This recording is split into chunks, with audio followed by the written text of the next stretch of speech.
Here's a contradiction, though, that we have to consider. It is unlikely in our lifetime that the United States will be the number two economy. Okay. And the United States is about a $30 trillion economy. China's is somewhere between 17 and 19 trillion. Some have it down at 14 or 15.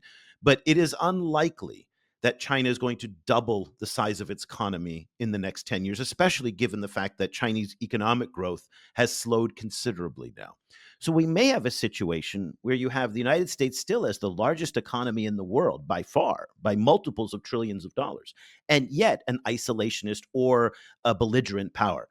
I don't believe that they're isolationist, especially what we're seeing in the Caribbean and what we're seeing in other parts of the world. So they're being, in many ways, a belligerent power in some cases, or whatever America first stands for in foreign policy.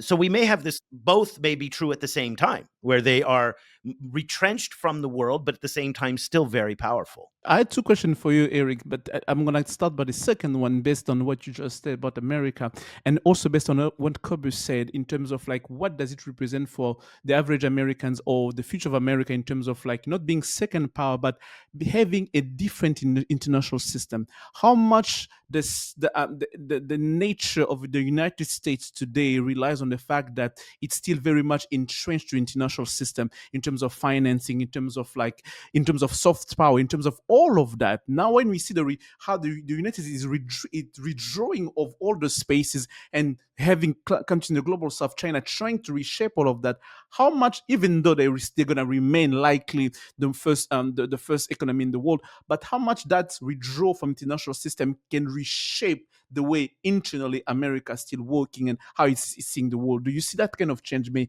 taking place?